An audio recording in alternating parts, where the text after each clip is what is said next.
के लिए कुछ तो अच्छी पहल सरकार की तरफ से हो रही है। तो आपको पता है 13 जनवरी को ये बिल हुआ, बाद में तुरंत कुछ दिनों के अंदर ही उसको रोक दिया गया। हम सोचते रहेंगे कि ये इस देश में कितने सारे ऐसे गलत जो चीजें होते, गवर्नमेंट आपने देखे महाराष्ट्र गवर्नमेंट का भी जो केस है अभी तक पेंडिंग है, यानी बहुत ऐसे जिसमें इतने सारे लोगों ने वोटिंग किया है लेकिन अभी तक उसका फैसला नहीं हुआ और यूजीसी बिल तुरंत रोक दिया गया। जैसे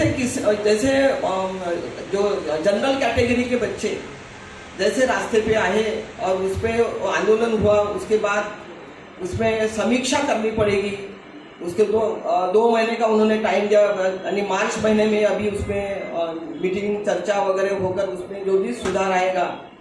तो इतना फास्ट जब ये रोक लगने का काम सुप्रीम कोर्ट के तरफ से जब हुआ तो और एक आशंका बहुजनों के मन में आई कि भाई हमारे ऊपर जब अत्याचार होते हैं तो हम सालों से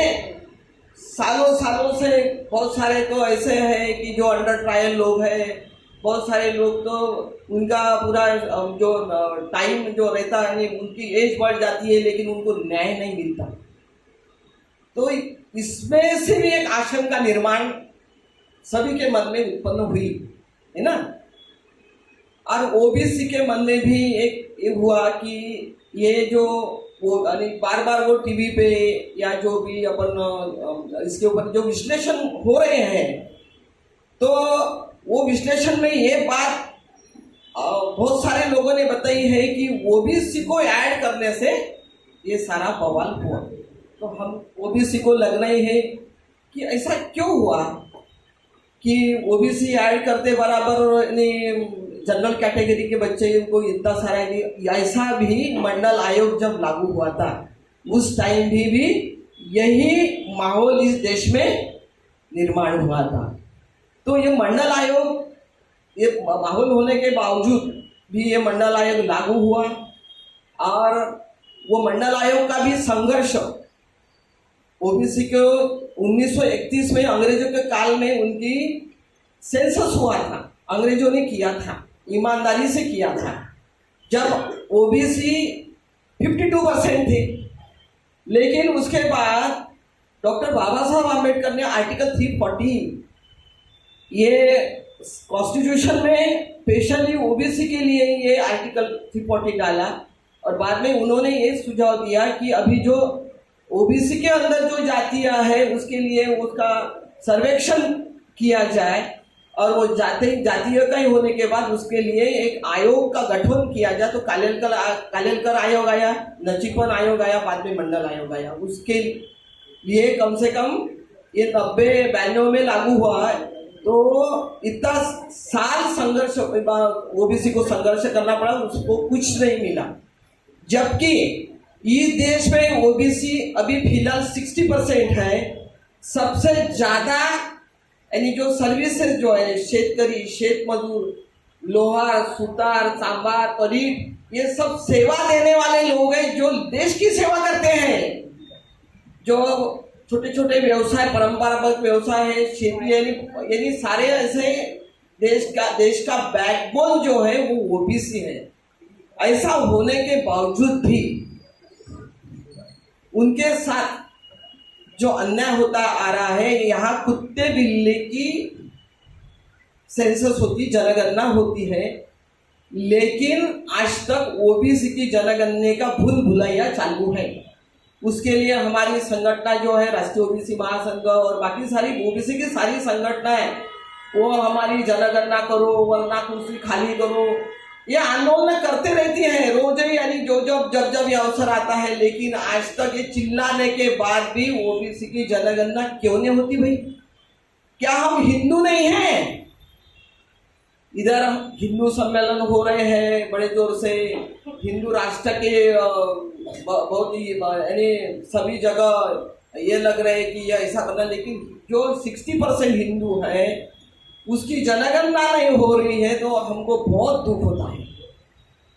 और ये मंडल आयोग जो था, ये मंडल आयोग जो ओबीसी की जात न्याय जनगणना मंडल आयोग के बाद भी यानी हर यानी जितने भी अभी इतने 2026 चल रहा है, अभी 76 ईयर्स गुजर गए स्वतंत्रता मिलने के बाद, लेकिन 2011 में हमारी ओबीसी की जनगणना सब ओबीसी ने ये देखी, वो वेट कर रहे थे कि होगी होगी होगी, इतना प्रोविजन किया, बजट में प्रोविजन किया और ये होंगी, अभी 2026 में होने वाली थी, लेकिन अभी जो उसके जो इंफॉर्मेशन जो आई है उसमें ओबीसी का कॉलम ही नहीं है, जो फेज 1 में जो इंफॉर्मेशन आई है। तो ये ओबीसी के साथ कितनी नाइंसाफी है।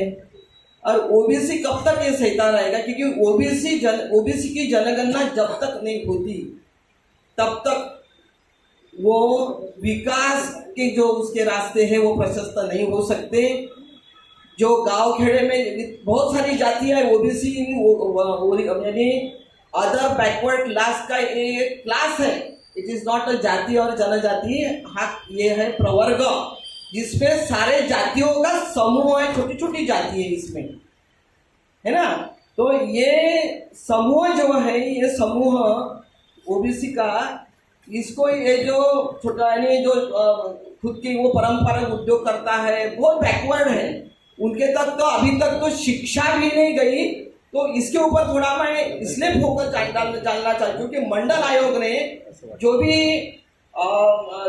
अन्य पिछड़ा वर्ग जो की पहचान के लिए एक सामाजिक, शैक्षणिक, आर्थिक रूप के पिछड़ेपन के लिए आधार पर 11 प्रमुख मानदंड विकसित किए थे मंडल आयोग ने। वो बताना जरूरी इसलिए है कि जिनमें वो शारीरिक श्रम, कम शिक्षा, बाल विवाह और गरीबी ये मुख्य थे, कि क्योंकि जनरल कास्ट को क्या लगता है ओबीसी भी तगड़ा है, वो कमजोर नहीं है, लेकिन मंडल आयोग की जो सिफारिशी थी वो बहुत उन्होंने सर्वेक्षण करके बारीक बारीक उसमें स्टडी करके ये सामने रखी थी, उसके बाद वो लागू हुआ था। तो जिनमें शारीरिक श्रम, कम शिक्षा, बाल विवाह व गरीबी मुख्य थे, जिसमें 11 मानदंड मुख्य रूप से सामाजिक, शैक्षणिक, आर्थिक संकेतों में विभाजित थे। तो इसमें जो निकष थे, वो पहला था वो सामाजिक मानदंड, जैसे इसमें ऐसी जातियां, वर्ग जिन्हें लोग सामाजिक रूप से पिछड़ा मानते हैं, ऐसी जातियां, वर्ग जो अपनी आजीविका के लिए मुख्य रूप से शारीरिक श्रम पर निर्भर है, ऐसी जातियां या अब्लिक वर्ग जहां राज्य के औसत की तुलना में 17 वर्ष से कम आयु में विवाह, बाल विवाह का प्रचलन अधिक है, ऐसी जातियां, वर्ग जहां कार्य में महिलाओं की भागीदारी राज्य के औसत से अधिक है, ऐसी जातियां, वर्ग बाद में इसमें महिलाओं की भागीदारी राज्य के औसत से अधिक है। और शैक्षणिक मानदंड इसमें डिसाइड किए थे, डिफाइन किए थे कि ऐसी जातियां, वर्ग जिसमें 5 से 15 साल की आयु के स्कूल नहीं जाने वाले बच्चों की संख्या राज्य औसत से अधिक है, ऐसी जातियां, वर्ग जहां स्कूल छोड़ने वाले ड्रॉप आउट का दर राज्य के औसत से अधिक है, और ऐसी जातियां, वर्ग जिनमें मैट्रिक पास बच्चों की दर और राज्य के औसत से कम है। ये शैक्षणिक मानदंड इसमें निर्धारित किए थे जब ये मंडल आयोग लागू होता। ये 11 मानदंड इसमें, बाद में उसमें आर्थिक मानदंड का भी इसमें था, ऐसी जातियां, वर्ग जिसमें औसत पारिवारिक संपत्ति मूल्य राज्य के औसत से 25% कम है, ऐसी जातियां, वर्ग जिसमें कच्चे घरों में रहने वालों की संख्या अधिक है, यानी वो गरीब है। ओबीसी जो जिसमें ये ओबीसी की जो जातियां है, ऐसी जातियां, वर्ग जिनमें पीने के पानी के लिए 0.5 आधा किलोमीटर से अधिक दूरी तक जाना पड़ता है, और ऐसे जातियां, वर्ग जिनमें उपभोग ऋण लेने वाले परिवारों की संख्या अधिक है। तो ये सारे मानदंड मंडल आयोग में, उनके सामने मंडल आयोग में पूरे सर्वेक्षण करके वहां दिए थे वो आयोग में, और उसके बाद ये आयोग जो 9 जजेस का बेंच था उसके सामने गया, उसके सामने जाने के बाद भी 52% ओबीसी को 27% आरक्षण दिया गया। महाराष्ट्र में भी 19 है, बाद में 9% उसमें का जो 8% आरक्षण है वो VJMT को जाता है। तो ऐसी स्थिति ओबीसी की है जिनको पूरा आरक्षण नहीं मिला, आज तक उनकी जनगणना नहीं हुई, उनको कोई पॉलिसी जो डिसाइड होती है, जो नीति धोरण गवर्नमेंट बनाता है, तो उसमें कोई वैल्यू नहीं है। तो वो लड़खड़ा रहा है अभी। तो उसकी अधोगति, जब आपको पता है कि जो मेन जो है उसमें के शेतकरी किसान सुसाइड, लाखों के तादाद में सुसाइड कर रहे हैं, बहुत बुरी अवस्था है। और ऐसे और शेत मजदूर और जो परंपरागत व्यवसाय को तो अभी कुछ नहीं रहा, तो उसके तो पूरे मॉल ही व्यवसाय तो खत्म हो गए। अभी मॉल का लोग ये करते हैं, ऑनलाइन ये करते हैं, तो उसके कारण उनकी परिस्थिति दिन ब दिन इतनी गरीब हो रहे हैं कि खाली संख्या के तादाद में वो 60% होने के नाते उनके साथ पॉलिटिक्स किया जाता है। कौन सा पॉलिटिक्स होता है? मतदान के लिए उसे खाली इस्तेमाल किया जाता है। और ओबीसी बोले कि ओबीसी कितने आए? 60%, क्योंकि ओबीसी सीटें लाता है और ओबीसी एंटी हो गया तो सीटें गिरती है। बस यही कैलकुलेशन इस देश में ओबीसी के बारे में चलता है। बहुत दुर्दैवी बात है। फिर यूजीसी बिल में उनको जैसे इंक्लूड किया, उसकी परिस्थिति कितनी गंभीर है ना, कि उसको गिना भी नहीं गया आज तक, उसके लिए कोई नीति धोरण, जबकि वो टैक्स सबसे ज्यादा भरता है देश में। जो भी देश चलता है वो 60% ओबीसी का इतना सारा पैसा सरकारी तिजोरी में जमा होता है। उसके बावजूद उसके हाथ में कटोरा लेके घूमना पड़ता है। आपको पता है जितने यूनिवर्सिटीज है भारत के अंदर, उसमें 80% जो सीट है वाइस अपने कुलगुरु की है या प्रोफेसर की है, इसमें ओबीसी कितने तादाद में है? 2-3% ओबीसी हो गई। SC/ST की वही हालत है। बाकी किसने वो पूरे सीटें ऑक्यूपाई किए, है ना। तो ये जो जनरल कैटेगरी वालों ने वो सारी सीटें उनकी तरफ है, उन्होंने वो ऑक्यूपाई करके रखी है। ओबीसी को यहाँ कुछ नहीं मिलता, ना गवर्नमेंट नौकरियों में उनको कुछ मिला है, ना उद्योगों में, क्योंकि जब तक उनका डेटा नहीं आता वो कितना है, जब उनकी जनगणना होगी तो भी पता चलेगा उनकी स्थिति क्या है। और वो पॉलिसी जब तैयार होगी, जो नीति तैयार होगी सरकार की, जब भी उसे क्या मिलेगा? उसको न्याय मिलेगा। उसको सामाजिक न्याय के लिए मंडल आयोग आया था, जिस मंडल आयोग ने समान अवसर देने के लिए इसे लाया गया था। भारत के लोकतंत्र में नई संतुलन रेखा खींचने वाला वो ऐतिहासिक क्षमता, और वो जब यह मंडल आयोग लागू हुआ था, तो ये सामाजिक न्याय की एक वैचारिक क्रांति थी। मंडल आयोग के जरिए जो किया था वो सामाजिक न्याय का भविष्य भी था और अगली पीढ़ी के लिए एक विकास था, एक मार्ग था। लेकिन जनगणना न होने के कारण आज तक ओबीसी प्रवाह से बहुत कोसों दूर है।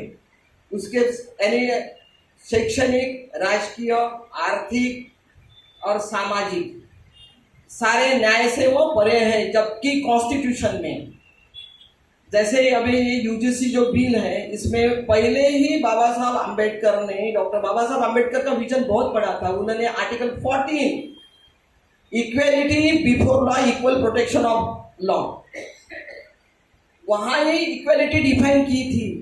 बाद में आर्टिकल 15 में उन्होंने जो भी है कास्ट, रेस, रिलीजन, सेक्स, ये सारे भेदभाव को दूर रखकर इसके साथ कोई डिस्क्रिमिनेशन नहीं होना चाहिए, वो आर्टिकल 15 में अधोरेखित किया था। तो ये वो जो कॉन्स्टिट्यूशन के बेसिक आर्टिकल है, जो फंडामेंटल राइट्स है, वो फंडामेंटल राइट्स के जरिए भी अगर गवर्नमेंट सोचता था, या जो भी हमारी जो भी विश्वविद्यालय है, जो जो जो संस्था है गवर्नमेंट की हो या प्राइवेट सेक्टर की हो, जो भी जहाँ जहाँ हम लोग काम करते हैं मानव होने के नाते, वहाँ ये जो चीज़ें हैं वो एस्टेब्लिश वैसे भी कर सकते थे। ये नए नए बिल अपन लाते, लेकिन कॉन्स्टिट्यूशन में ऑलरेडी प्रोविजन है इसके, आर्टिकल 54 एंड आर्टिकल 16(4), ये स्पेशली ओबीसी एससी एसटी के लिए, सोशल एंड एजुकेशनली बैकवर्ड लोगों को यानी उनका उत्थान करने के लिए, 16(4) नौकरियों में आरक्षण के लिए, ये सारे जो चीजें इसमें ऑलरेडी अधोरेखित कॉन्स्टिट्यूशन में किए हैं। लेकिन फिर से ये जो यूजीसी बिल है, इसमें जो टर्म्स है वो अगर उनको लगता था कि ये यूजीसी बिल आना चाहिए, वो लागू होना चाहिए, तो गवर्नमेंट के तरफ से कोई अगर सॉलिसिटर वहाँ खड़ा होता था कोर्ट पे कि भैया हम इसको रिवाइज करेंगे, उसमें जो भी त्रुटियां है वो दूर करके हम उसको आपके सामने रखकर उसको अमेंडमेंट करके वो लागू करना चाहते तो वो कर सकते थे। इसलिए वो अपन जो यहाँ टाइटल दिया है ये यानी उसके वो कर नहीं सके, तो लोगों को लगता है ये साजिश है, क्योंकि उनको लाना ही नहीं था, खाली उसको क्या करना था, लोगों को दिखाने के लिए, या फिर वो पॉलिटिकल जो व्यूज रहते हैं कि मतदार के तरफ इधर भी उधर भी जो भी रहता वो उसको कैप्चर करने के लिए ये साजिश तो नहीं की गई, ऐसा भी बहुत लोगों के मन में आशंकाएं निर्माण हुई। बाद में उसको मानिए अच्छी तरह से डिफाइन करते थे, समझो इक्वेलिटी कमेटी, डिसिप्लिनरी कमेटी जो है, या कास्ट के आधार पर कमेटी बनाते और सभी कास्ट को उसमें अगर न्याय देते, तो शायद लिंग के आधार पर महिलाओं के लिए, डिसेबिलिटी लोगों के लिए, हर इसके लिए जो अलग अलग कमेटियां बना के अगर उसको अच्छे से एक्सप्लेन करते, डिफाइन करते और बताते कि सबके लिए इसमें न्याय, सामाजिक न्याय मिले, इसके तहत ये बनाई गई है, तो शायद आज देश में जो माहौल निर्माण हुआ है वो नहीं होता।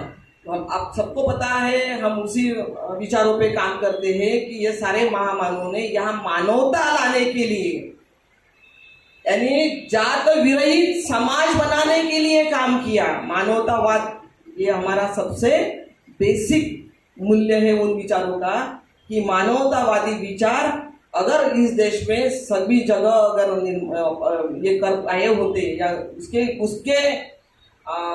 दिशा में अगर पहल की होती, तो शायद हम लोगों को रास्ते पर की लड़ाइयाँ या कुछ करने की जरूरत नहीं थी, क्योंकि हमारे पास ऑलरेडी ये विचार केंद्र अगर हमारी यूनिवर्सिटीज बनाई होती कि सभी स्टूडेंट एक जैसे हैं, किसी के ऊपर हम अत्याचार नहीं होने देंगे, नहीं करेंगे, ऐसी भावनाओं में अगर वहाँ जागर होता, काउंसलिंग होता, ये सारी कमिटियां उस पे ऊपर अगर फोकस करती, तो शायद सभी अच्छी शिक्षा ले पाती। आज आप सबको पता है कि शिक्षा की क्या दुर्गति हो रही है ना। न्यू एजुकेशन पॉलिसी में आप सबको पता है कि अभी जो स्कूलें बंद हो रही है ना, जिला परिषद की स्कूलें बंद हो रही है, गांव की स्कूलें बंद हो रही है। अभी उसके बदौलत 15 किलोमीटर 10 किलोमीटर के स्कूल कॉम्प्लेक्स, शाला संकुल ये बनाए जा रहे हैं। तो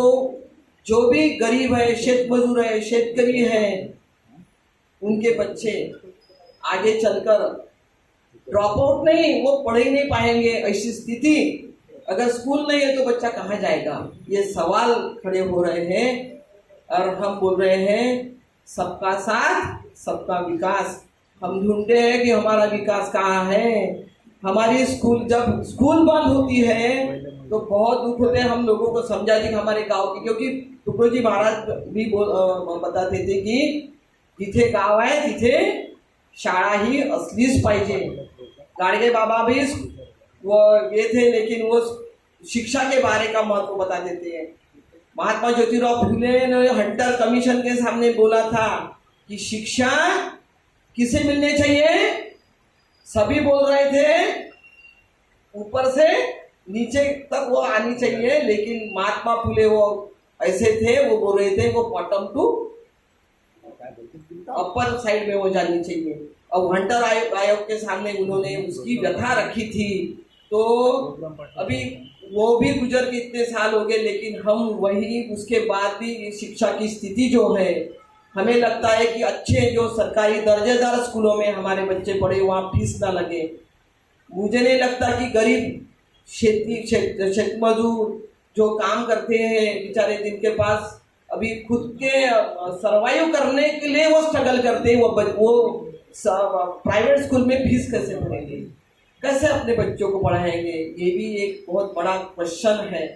और शिक्षा भी कितनी इम्पोर्टेंट है, अगर वो भी अगर उसके लिए हमारे स्कूलें अगर बंद होते जाएंगे तो ये शिक्षा में समानता का जो ये विषय है, ये भी अगर वो नहीं रहे, बाद में कॉलेजेस में भी अगर सरकारी कॉलेजेस जो है जहाँ हम लोग फ्री में पढ़े, हमको कोई फीस नहीं लगी थी, तो अभी फीस भरने के लिए पैसे नहीं होते, तो पहले जाति के वजह से हम लोग स्कूल में जा सकते थे। डॉक्टर बाबा साहब अम्बेडकर ने स्कूल के वर्ग खोली में ना बैठ के वर्ग खोली के बाहर बैठ के शिक्षा ली थी, आपको सबको पता है। जाति के वजह से पहले शिक्षा नहीं मिलती थी, अभी पैसे के वजह से शिक्षा बंद हो रही है। ये बहुत ही गंभीर दुखदायक वेदनादायी बात है। और ये सारे हमारे ओबीसी 60% है, तो भी उनको भी इसका पूरा सबको जो पैसे नहीं भर सकते उन सभी को इसका असर गिरेगा, प्रभाव गिरेगा। उनके बच्चे ड्रॉप आउट क्या पढ़ ही नहीं पाएंगे, स्कूल ही नहीं जा पाएंगे, ऐसी अवस्था आज की है। इसीलिए जो भी साजिश होती है तो उसके लिए अवेयर रहना, जागरूक रहना और उसके लिए काम करना जरूरी है। तो ये मैंने हमारे ओबीसी ने ये जो मंडल आयोग के जो मापदंड थे, सभी भारत के जो लोग सुनेंगे तो ओबीसी भी बहुत जो तबका था उनका वो गरीबी का था, पुअर था, शेतकरी, शेतमजदूर, ऐसे व्यवसाय कर छोटे मोटे ऐसे लोग इसमें समाविष्ट है, ऐसी जातियां इसमें समाविष्ट है।